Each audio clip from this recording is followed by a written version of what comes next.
Assalamualaikum warahmatullahi wabarakatuh. Waalaikumsalam warahmatullahi wabarakatuh. Selamat pagi, apa kabar? Alhamdulillah baik, Pak. Sebelum kita mulai pembelajaran hari ini, alangkah baiknya kita berdoa dulu agar semuanya diberi kelancaran. Untuk ketua kelas, silahkan bisa memimpin doanya. Baik, Pak, terima kasih. Ya, untuk teman-teman, sebelum kita memulai pelajaran pada hari ini, alangkah lebih baiknya kita berdoa dahulu. Berdoa menurut kepercayaan masing-masing. Berdoa mulai.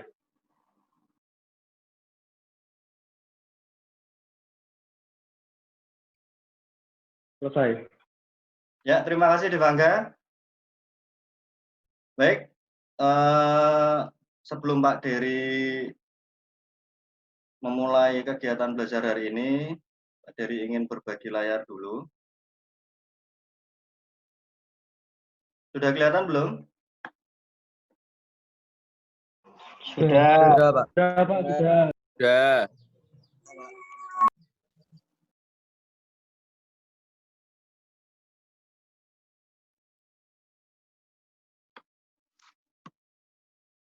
Ya, sekali lagi Pak Dery ingatkan, untuk kalian yang belum absen pada hari ini, hari Kamis, tanggal 12 November 2020, silakan setelah kegiatan Zoom meeting ini selesai, kalian bisa absensi ya. Kemudian, untuk hari ini ada kata bijak dari Pak Dery. Ini Pak Dery ambil dari Felix Sau, dia seorang ulama yang tadinya mualaf ya, dia keturunan Tionghoa Indonesia. Jadi beliau mengatakan ilmu itu ada di mana-mana, ya, pengetahuan juga ada di mana-mana, tersebar di mana-mana. Kalau kita bersedia membaca dan bersedia mendengarkan. Jadi makna kata indah yang disampaikan oleh Felix ini adalah sesungguhnya mencari ilmu pengetahuan itu tidaklah sulit. Ya, karena tersebar di mana-mana, kalian bisa memperoleh wawasan dan ilmu pengetahuan dari lingkungan sekitar, asalkan mau membaca dan mendengar. Ya, membaca berbagai sumber buku, internet, koran, dan lain-lain kalian bisa lakukan. Kemudian kalian juga bisa mendengarkan cerita dari pengalaman seseorang tentang suatu hal.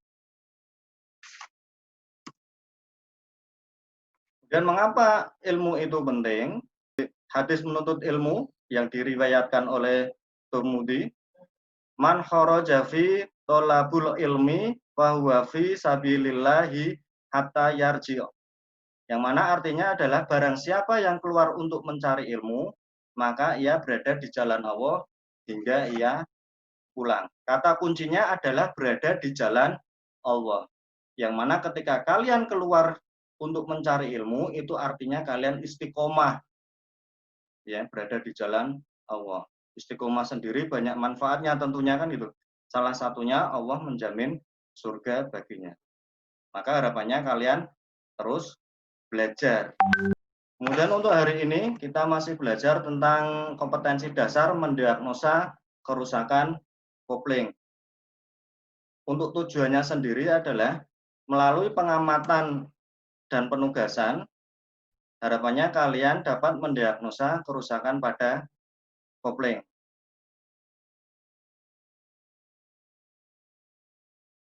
Mengapa kalian harus belajar kan gitu tentang kopling terutama kan? Orientasi untuk sekolah menengah kejuruan sendiri, saya yakin orang tua menginginkan anaknya ketika menyekolahkan di sekolah menengah kejuruan adalah agar ia cepat bekerja. Ya, salah satu kompetensi yang ada di SMK adalah memperbaiki kopling. Di mana kemarin sudah Pak Dery sampaikan ketika di bengkel yang umum itu untuk biaya servis kopling jadi non spare part ya, hanya biaya servisnya saja, jasanya saja itu 350.000. Untuk bengkel resminya 800 sampai 900.000. Setelah keluar dari sekolah ini atau lulus, kemudian punya usaha sendiri, bisa dibayangkan 350.000 dikali per bulan itu hampir 9 juta yang bisa kalian dapatkan untuk satu pekerjaan ketika full kemudian kalian mengerjakan kopling. Kemudian nanti seperti yang sudah disampaikan di WA, bahwasanya nanti kita ada diskusi kelompok seperti biasanya. Ini adalah sintak atau langkah-langkah diskusi kelompoknya. Ya, nanti ditampilkan studi kasus berupa 2 video gangguan kerusakan pada kopling. Kemudian kalian menganalisa dan mendiagnosa jenis kerusakan pada studi kasus yang diberikan pada video tersebut. Kemudian kalian diskusikan secara kelompok melalui grup WA kelompok masing-masing untuk memecahkan masalah studi kasus tersebut.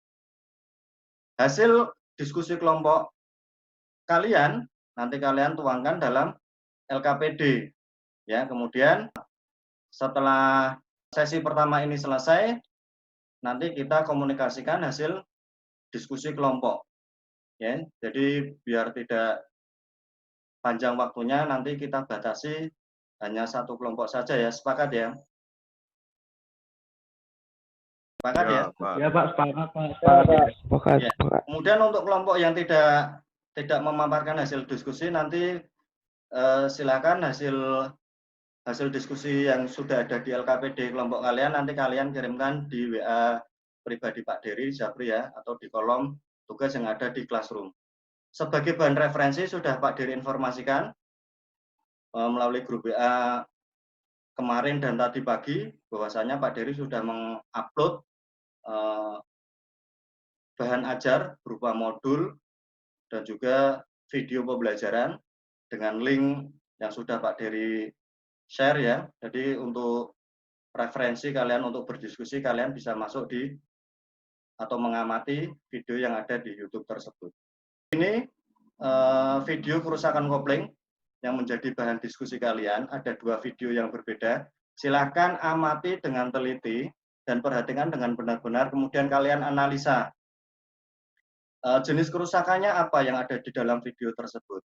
Ya, jadi yang ada di video itu jenis kerusakannya apa, terus penyebabnya apa, kemudian bagaimana cara mengatasinya. Jadi mohon diamati dengan teliti dan baik. Yang sebelumnya untuk jenis mobil ini berkeluh di bagian kampas kopling yang habis. Setelah dilakukan pergantian kampas kopling, ternyata ada rasa selipnya, bukan masalah tambah selesai, tapi setelah diganti kampas kopling malah menjadikan saat masuk 4 itu ada rasa selipnya, dan yang sebelumnya malah juga terdapat rasa alot saat memasukkan transmisi, sangat susah sekali, dan katanya lagi diturunkan lagi diganti untuk plendes atau mataharinya. Juga ada pembubutan atau di bagian roda gila diberi timbul sedikit untuk yang sebagai tataan kampas kopling, dan sekarang masih berkeluh di bagian transmisi masuk ke gigi 4 masih terasa selip juga saat ditarikan. Memang saya coba kayak seperti ada setelan yang kurang pas, dan nanti kita langsung kita fokuskan untuk permasalahan mengapa dari transmisi ini terdapat selip di bagian kampas kopling, padahal dari kampas kopling sudah baru, matahari sudah baru, atau plendesnya juga sudah ada pembubutan di bagian roda gila. Saya sendiri juga heran mengapa sudah beberapa kali di setting atau dinaik turunkan untuk perbaikan di bagian kampas kopling, kenapa terdapat masih selip saat saya mencobanya. Betul banget ini. Kampas koplingnya kebakar ini. Ini Pak, tolong Pak.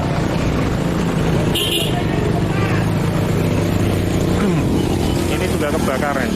Kampas koplingnya lagi-lagi.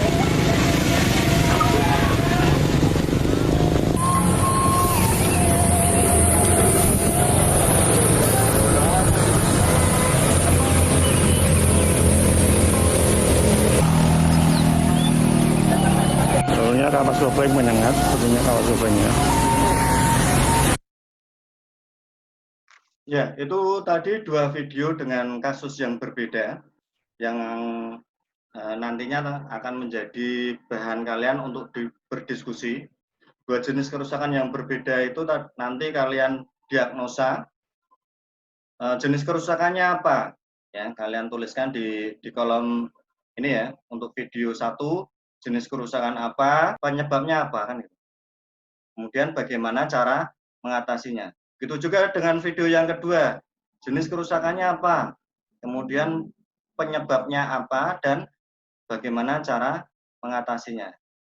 Ya, jadi Pak Dery beri waktu 30 menit untuk kalian diskusi di grup secara kelompok. Nanti salah satu grup nanti bisa memaparkan hasil diskusinya. Sudah siap ya untuk berdiskusi? Siap. Sudah, Pak. Sudah. Ya, jadi silakan kalian meninggalkan room ini untuk kalian berdiskusi. Kita ketemu lagi 30 menit yang akan datang.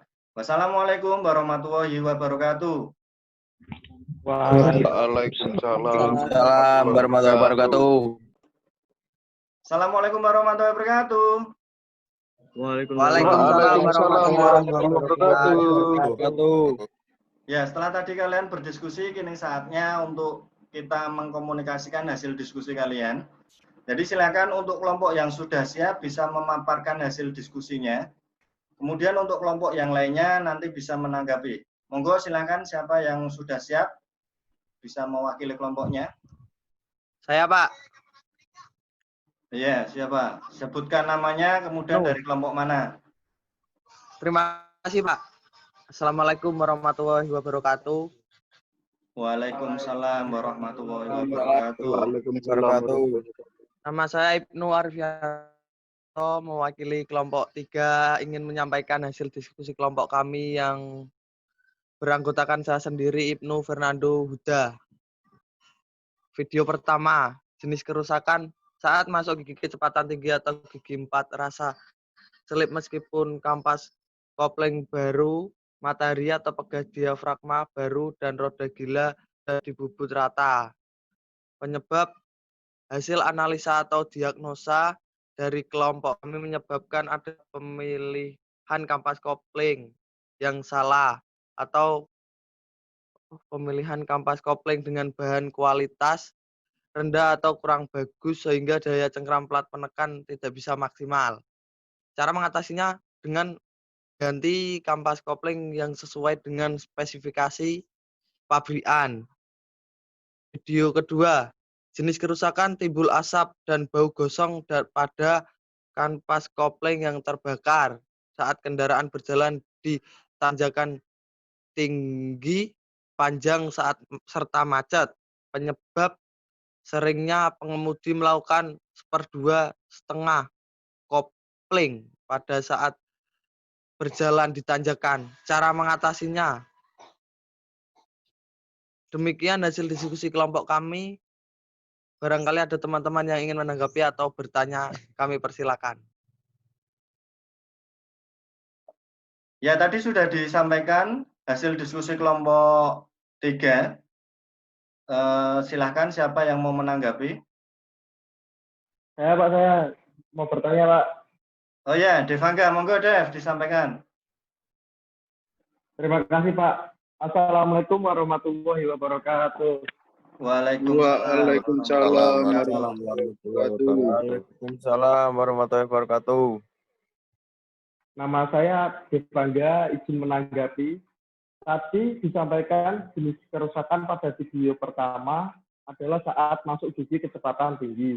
Ada rasa selip meskipun kampas kopling sudah diganti baru. Matahari atau pegas diafragma yang baru dan roda gila sudah dibubut rata.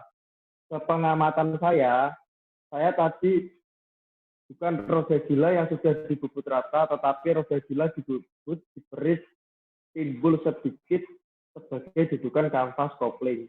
Demikian tanggapan saya untuk bisa dijadikan koreksi. Terima kasih. Ya, tadi Devangga menanggapi Devangga, sepemahaman Devangga ya tadi, dia mengamati pada kerusakannya itu sebenarnya bukan roda gilanya yang sudah dibubut rata, tetapi roda gila dibubut dengan diberi timbul sedikit sebagai dudukan kanvas kopling. Barangkali ada yang menanggapi hasil koreksinya Devangga?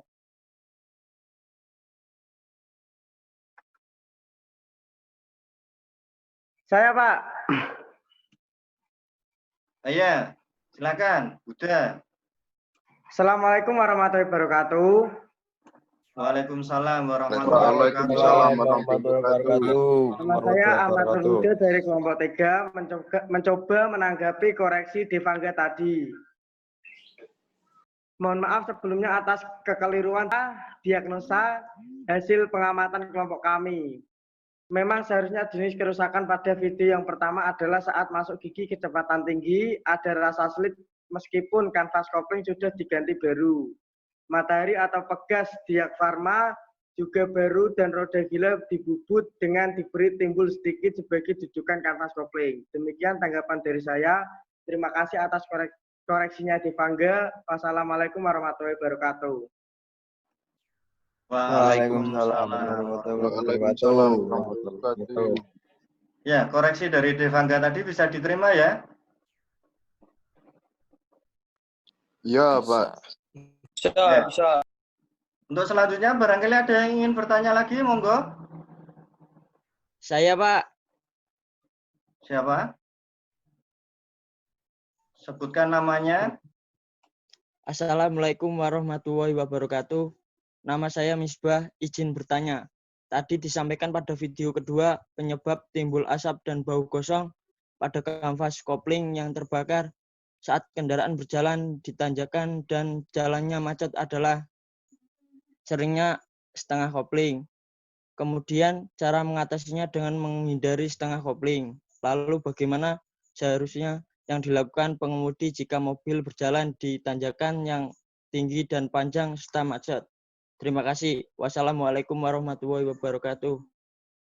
Waalaikumsalam warahmatullahi Waalaikumsalam warahmatullahi wabarakatuh. Waalaikumsalam warahmatullahi wabarakatuh. Ya, Misbah bertanya, bagaimana seharusnya yang dilakukan pengemudi ketika berjalan di tanjakan dan jalannya macet ya. Padahal kita dianjurkan untuk tidak sering menggunakan setengah kopling. Monggo barangkali kelompok 3 ada yang mau menanggapi? Saya, Pak. Ya, silakan. Assalamualaikum warahmatullahi wabarakatuh. Nama saya Fernando, mencoba menjawab pertanyaan dari saudara Misbah tadi. Bagaimana seharusnya yang dilakukan pengemudi jika mobil berjalan di tanjakan yang tinggi dan macet? Hendaknya pengemudi lebih menggunakan rem tangan atau rem parkir daripada mengoperasikan setengah kopling. Demikian tanggapan dari saya. Terima kasih. Wassalamualaikum warahmatullahi wabarakatuh. Waalaikumsalam warahmatullahi wabarakatuh. Waalaikumsalam warahmatullahi wabarakatuh. Oke, pertanyaan tadi sudah dijawab Fernando.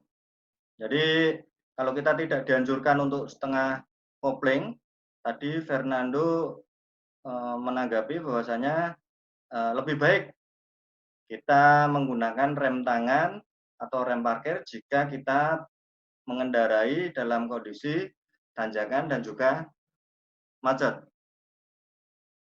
Oke, pertanyaan Misbah sudah dijawab. Barangkali ada yang mau menambahi, monggo. Saya, Pak. Ya, silakan. Terima kasih, Pak. Saya setuju dengan pendapat Fernando. Untuk menghindari kampas kopling terbakar saat berjalan di tanjakan dan kondisi macet, alangkah baiknya menggunakan rem tangan daripada sering menggunakan setengah kopling. Karena jika kampas kopling sudah terbakar, maka otomatis kerja kopling tidak maksimal dan dapat mengakibatkan tenaga mesin tidak dapat diteruskan roda, sehingga kendaraan akan mundur dan ini sangat berbahaya. Demikian tambahan dari saya, teman-teman. Terima kasih. Baik, tadi Ibnu menambahkan dia setuju sependapat dengan Fernando untuk menghindarikan fast kopling yang terbakar saat berjalan di tanjakan dan juga kondisi macet. Alangkah baiknya menggunakan rem tangan dan jangan sering menggunakan setengah kopling ya, karena bisa berdampak tenaga dari mesin yang diteruskan ke roda tidak dapat maksimal sehingga kendaraan akan mundur. Kita cukupi ya. Ya. Baik, kita cukupi saja. Oke, silakan ditutup hasil diskusi, pemaparan hasil diskusinya kelompok 3. Ibnu. Demikian tadi pemaparan hasil diskusi kelompok kami terkait diagnosa gangguan atau kerusakan pada kopling. Apabila ada kesalahan dalam penyampaiannya, saya mohon maaf sebesar-besarnya. Wassalamualaikum warahmatullahi Waalaikumsalam warahmatullahi wabarakatuh. wabarakatuh. Ya, beri aplaus untuk kelompok 3 atas hasil pemaparan diskusinya. Kita beri tepuk tangan.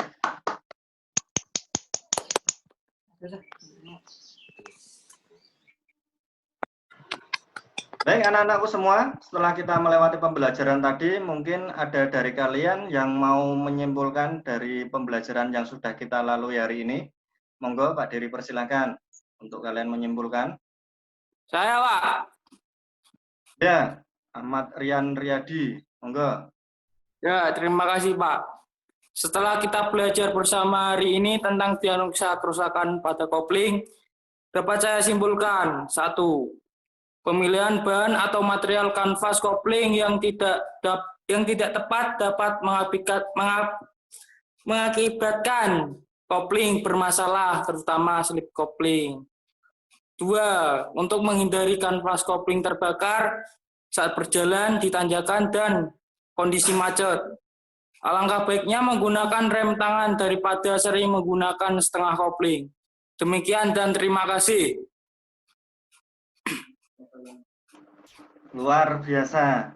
Jadi Rian menyimpulkan pemilihan bahan atau material kanvas kopling yang kurang tepat atau tidak tepat dapat mengakibatkan kopling bermasalah, terutama slip kopling ya. Kemudian kesimpulan yang kedua, untuk menghindari kanvas kopling terbakar saat berjalan di tanjakan dan kondisi macet, alangkah baiknya menggunakan rem tangan daripada sering menggunakan setengah kopling. Luar biasa. Sekarang kita berefleksi, apa sih manfaat yang kalian dapatkan setelah melakukan kegiatan belajar hari ini? Dan tentunya hal apa yang paling kalian sukai dari kegiatan belajar kita hari ini? Monggo, siapa yang mau berefleksi? Saya, Pak. Oh ya, Lukman, monggo Luk. Setelah belajar hari ini, kita lebih memahami tentang jenis kerusakan kopling, penyebab dan cara mengatasinya, terutama saat kendaraan berjalan di jalan yang menanjak dan macet. Kemudian dari kegiatan yang paling saya sukai adalah saat mengamati video diagnosa kerusakan kopling, karena sangat menarik. Ya Pak, terima kasih Pak. Jadi Lukman menyampaikan setelah dia mengikuti pembelajaran hari ini, dia lebih paham tentang jenis kerusakan kopling, penyebab dan cara mengatasinya, terutama saat kendaraan berjalan di jalan yang menanjak dan macet.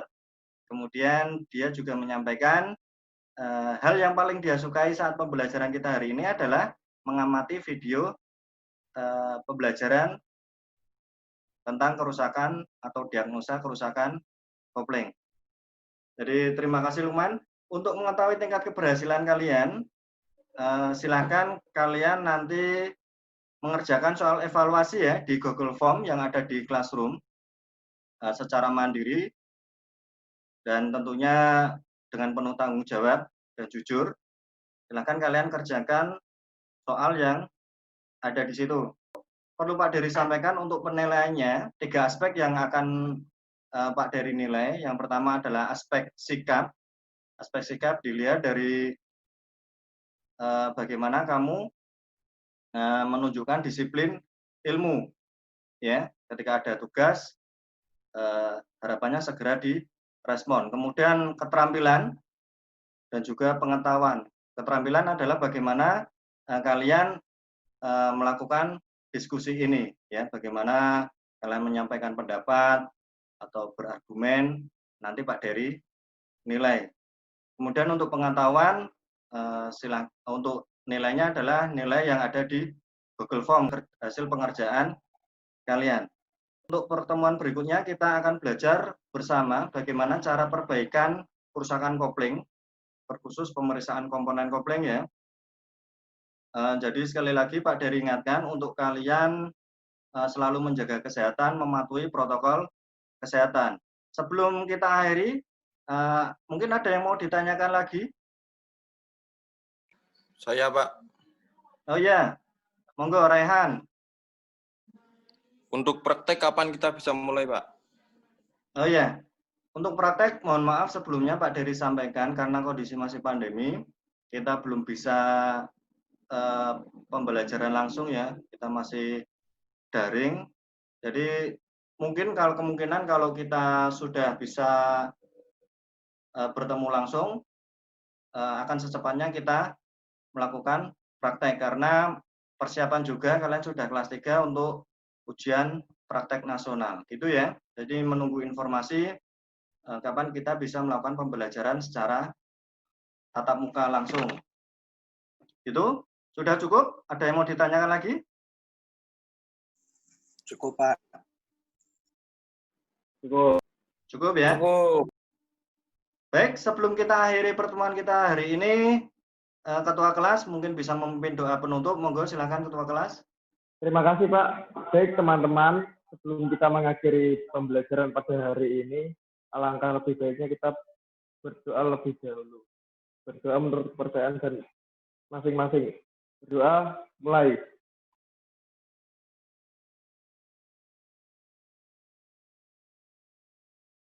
Doa selesai.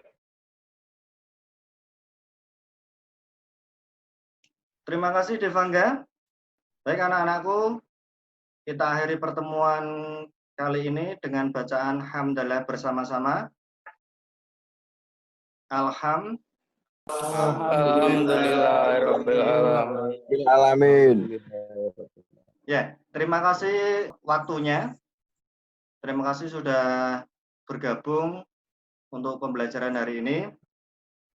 Jadi silakan sekali lagi Pak Dery ingatkan untuk kelompok yang